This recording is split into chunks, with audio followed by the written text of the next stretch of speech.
Hi everyone, welcome back to my channel. Today I'm going to be talking about my top 5 healthy food hacks. So these are some simple additions that you can make into your everyday meals that will add a lot more nutrients and a lot more healthy benefits to the food that you're eating. And these are kind of like mindless hacks, I guess you could say, that I think make a big difference in the way that your food is going to taste and make you feel. I'm really excited about all of these food hacks, and the last one is my favorite one, so make sure that you stick around until the end of the video. And if you like this video, please remember to like and subscribe and leave a comment down below of which one of these healthy food hacks you are most excited to try. So let's get started. Tip number 1 is to kind of sneak greens into your foods in different ways. I really don't like the taste of spinach, so what I do is I take the spinach and I put it in my breakfast smoothie every morning. So I get about 1 cup of spinach greens with my breakfast every single day, and that's one of my servings of greens that I don't really have to worry about. You can also use this tip as a way to kind of sneak in foods that you don't really like to eat but you know are good for you. So I always throw things in my smoothies when I don't like them, just because I don't usually taste them. And if you add a really powerful like fruit or berry into it, it really overpowers the flavor of the greens. So I think that that helps a lot. Another way that I do this is I will take a bed of greens and I will put my meal on top of it. The other night we had tacos, and what I did instead of eating it on a taco shell was I took a bed of massaged kale and lettuce and I put it underneath my taco and then put all the toppings on top of it. So in that way I was kind of, it's not really like a salad, I was still eating a very satisfying meal that didn't feel like it was healthy, but I was getting a lot of greens in with that meal. So I really like this tip, and I think it's a great way to get lots of more nutrients into your diet. My second tip is to add non-salt spices into your food. So what I mean by this is a couple of videos ago, I talked about this chili lime seasoning from Trader Joe's that I love. Now, I think it's a delicious seasoning, but it has a lot of sodium in it. And I try to avoid sodium as much as possible just because it increases bloating, it increases your blood pressure, and it's not really good to have a lot of it in our everyday diets. So what I do when I'm cooking is I add in a lot of salt-free spices and herbs like cinnamon, oregano, thyme, rosemary. Like there's so many different ones. And I know I talked about turmeric in my What I Eat in a Day video, but I think it's also really helpful to just add in as many spices that work together as possible. And it's fun to kind of experiment with the spices that you have and play around with savory and sweet. And I love to put cinnamon into my soups and savory dishes because I think it adds a sort of cozy warmth to it. Adding these spices into your food also adds in a lot of antioxidant properties.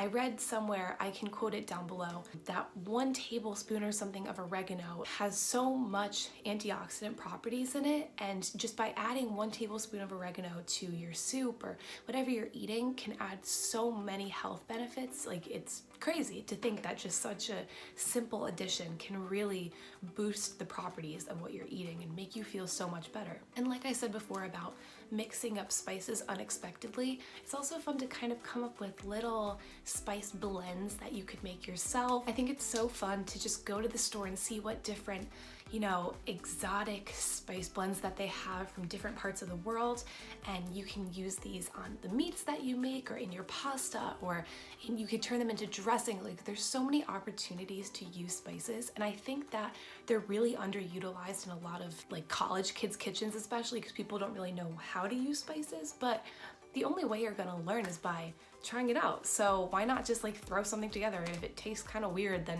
you just don't make it again. I think it's fun to experiment around with it, and yeah, so make sure that you're adding lots of different spices into your recipes. Now, going off of that, I have tip number 3, and that is to add natural healthy flavor boosters into your food. So what do I mean by this? I'm talking about ginger and garlic and berries and lemon juice. Different ingredients that come from plant-based sources that pack a really powerful flavor, but are also super easy to add into your meal. For example, I love to use ginger in my cooking. I always keep a couple knobs of ginger root in my fridge, and I think that it's really great to just chop it up finely and throw it into whatever I'm eating, or you could even cut it up into like little chunks and then throw it into a stew or soup or a stir fry or whatever you're cooking. You can always take the pieces out afterwards, but you lose a little bit of the fiber when you take out the pieces, but you're also getting that like flavor punch that infuses into your meal. It makes it so much more delicious. It adds a different layer of depth to the meal that you're cooking, and it's so good for you to add in these anti-inflammatory, antioxidant, like healthy things that can just make your meal taste and make you feel so much better. My healthy tip number 4 is to keep healthy bases on hand. So when I say bases, I'm thinking about things that you can kind of just take right out of the fridge and whip up a meal from those things. So that could be quinoa or lentils, it could be pasta, it could be farro and barley and bulgur and all different types of whole grains that you can use, and also make a type of overnight oats are great. So I think that it's really great to have these things around, just kind of on handy for whenever you don't really have time to make a meal. I know a lot of the time I will keep some cooked quinoa in my fridge, and then whenever I want to just whip up something quick, I don't really feel like cooking an actual meal, I'll take the quinoa out and then I'll throw some random vegetables and maybe some spices and some sauce, and then all of a sudden you just heat it up and you have a meal right there, and it's very nutritious. I think that when you have these kind of meal bases on hand that you can just add things to, it keeps you from resorting to the easy option, which would be ramen or mac and cheese, and this really reduces your likelihood of kind of taking the easy way out or maybe even just ordering food, because when you have a healthy option right there in front of you, you're much more likely to eat it because we eat what we see. And it's so easy to prepare these kind of bases ahead of time.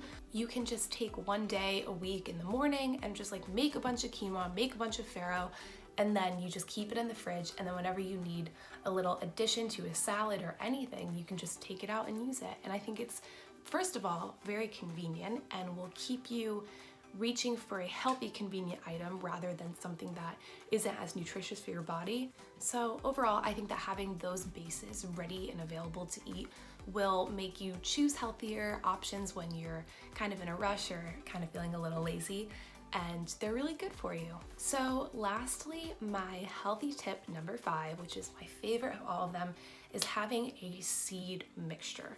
So I know this sounds a little strange, but what I do is I take a bunch of different seeds. I use flaxseed, chia seed, pumpkin seed, and hemp heart seeds, and then occasionally I'll use sesame seeds, and I will mix them all in a jar, and then you can kind of just pour it on whatever you want. So I'm going to show you a little tutorial of how I make my seed mixture. So I'm adding these different types of seeds, and what I like to do is pre-grind my flax seeds ahead of time in my blender because the body can't process them when they're not ground. And flax seeds are a great source of protein and omega-3 fatty acids, which are good for your heart and for lowering your blood pressure. Next, I'm adding chia seeds, which are great for soaking up moisture, so they're good for like overnight oats. They also have protein, omega-3s, and they're a good source of calcium, manganese, magnesium, phosphorus, zinc, and the B vitamins. Next, I'm adding hemp hearts, which are a great source of protein, of vitamin E, phosphorus, potassium, and it has plenty of other health benefits.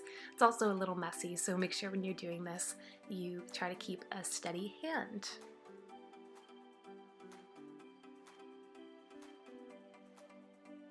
Lastly, I'm adding in raw pumpkin seeds, which not only add a gorgeous green color, but they're also rich in antioxidants, high in magnesium, iron, protein, and all of the B vitamins. Usually I add in sesame seeds as well, or any other seeds that I have on hand, but this is what I had today. So then you are going to close the lid and then shake it up to incorporate all the seeds together. You can mix this seed mixture with any types of nut butters or just sprinkle it on anything you want. You could top it with yogurt, and I think this just adds a really colorful and beautiful way to add tons of nutrients to whatever you're eating. So that is it for today. I hope you enjoyed my healthy eating hacks. I use these hacks a lot in my everyday life, and I think that when you kind of shift your mindset and start using hacks like these to incorporate healthy and nutritious things into your food, you end up feeling and eating a lot better than you used to. So I hope that you enjoyed this video. If you did, please like and subscribe. I tentatively decided that I want to start posting videos every Sunday, so I'm making that my goal now, and hopefully I could stick to it. So yeah, that's it for today. Thank you so much for watching. Love you. Bye.